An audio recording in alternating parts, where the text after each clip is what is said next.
میرے والد صاحب کی ساری وراثت جو مجھے ملی تھی, جو میرے باپ کے خون پسینے کی کمائی تھی, میں نیک لوگوں کو کاروبار کے نام پہ دے کے گوا بیٹھا ہوں.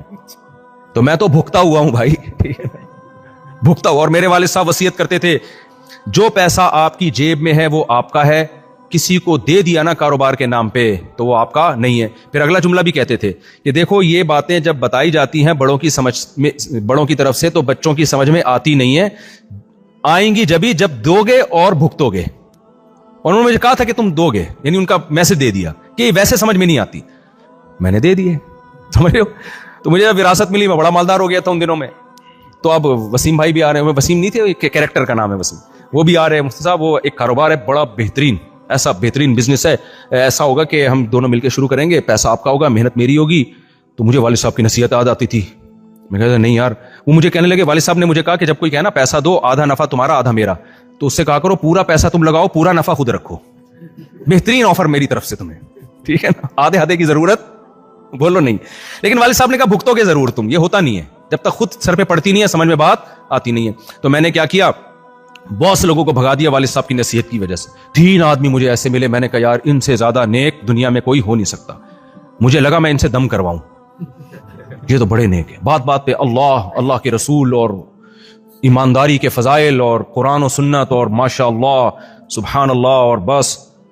اور وہ انہوں نے مجھے پروفٹ دینا بھی شروع کر دیا. روزانہ میرے گھر پہ کھڑے ہوتے, آج میں نے بزنس کیا, یہ مال میں نے بیچا, یہ پروفٹ. میں نے کہا یار دنیا میں الحمدللہ صحیح لوگ. میں نے کہا یار صبح دے دیتے پیسے, کہنا یار میں مفتی صاحب میرے جیب میں کسی کے پیسے ہونا, خدا کی قسم مجھے نیند نہیں آئی. وہ اصل میں اعتماد لے کے نا وہ کہہ رہا تھا بڑا چونا لگاؤ, بڑا چونا. اس لیے اب اگر کوئی پروفٹ دے رہا ہوں نا تو میں اس سے زیادہ ڈر رہا ہوتا ہوں. حقیقت ہے, میں زیادہ ڈر رہا ہوتا ہوں کہ یہ جو دے رہا ہے نا یہ بیٹا بڑا. تو جب اعتماد بحال ہو گیا تو میں تو ظاہر ہے تھوڑا سا مشہور بھی تھا اس وقت بھی, بیانات تو میرے چلتے تھے. لوگ آئے, مفتی صاحب آج کل بڑے گاڑیاں شاڑیاں, خیریت تو ہے, اسٹائل ہی چینج ہو گیا. تو بڑا آج کل سنا ہے وہ بہت ماشاءاللہ, گاڑی بھی چھوٹی موٹی کی تو ہم بات ہی نہیں کر رہے تھے, ہم نے کہا بڑی سی بڑی گاڑی لیں گے. تو کیا ہوا کہ پھر جب اعتماد ہوا تو اور لوگوں نے بھی پیسے لگائے, پھر میں نے بھی ڈبل لگا دیے. جتنا پروفٹ آتا تھا اس میں کچھ خرید لیا, کچھ ڈبل.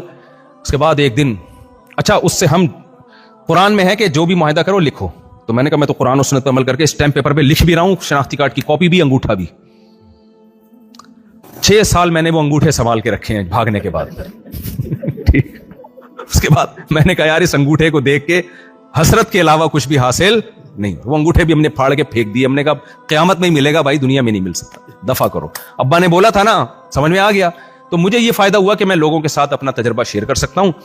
تو میں نے جب آیا کہ اس مسجد میں جہاں میں آج کل امام ہوں, تو میں نے وہاں تجربہ شیئر کیا. ایک صاحب نے کہا یہ جو مزاربت اسکینڈل نہیں ہوا تھا, میں نے نہیں پیسے لگائے الحمدللہ. اول تو میرے پاس بچا ہی کچھ نہیں تھا, لیکن ہوتا بھی تو نہیں لگاتا. تو لوگ مجھے کہتے تھے پیسہ لگاؤ. میں نے کہا بھائی جب میرے پاس پیسہ تھا تجربہ نہیں تھا, اب تجربہ ہے لگانے کے لیے پیسے نہیں. تجربہ بہت ہے, میرے تجربے سے فائدہ اٹھاؤ. وہ کہتے کیا تجربہ؟ میں نے کہا مزاربہ میں بالکل پیسے مت لگاؤ. لوگوں نے کہا وہ فلاں نے ڈیفنس میں بنگلہ خرید لیا. میں نے کہا اس کا مطلب یہ بہت بڑا فراڈ ہے, یہ چھوٹا فراڈ نہیں. اتنا لوگوں نے مجھے کہا کہ یار آپ اس کو پروموٹ کرو. میں نے کہا بھائی یہ غلط ہے. میرے اپنے قریبی جو خونی رشتے تھے, حتیٰ کہ میرے گھر والوں نے کہا کہ جو گولڈ ہوتا ہے نا بعض مہر میں ملتا ہے یا والد کی طرف سے ملتا ہے, ہم یہ لگا رہے ہیں. میں نے کہا سوال ہی پیدا نہیں ہوتا. لوگوں کو میں نے روکا. اس کے بعد ایک امام جن کو بہت منع کیا تھا نا, 7 کروڑ روپے ان کے لے کے بھاگا. اس زمانے میں 7 کروڑ, پتہ نہیں کتنوں کو برین ہیمریج ہو گیا. اور پھر وہ ایکچولی ہوا, یا ایکچولی کچھ نہیں ہوا, شروع سے ڈرامہ تھا. یہ شروع سے ڈرامہ تھا, ایسا کہاں ہوتا ہے.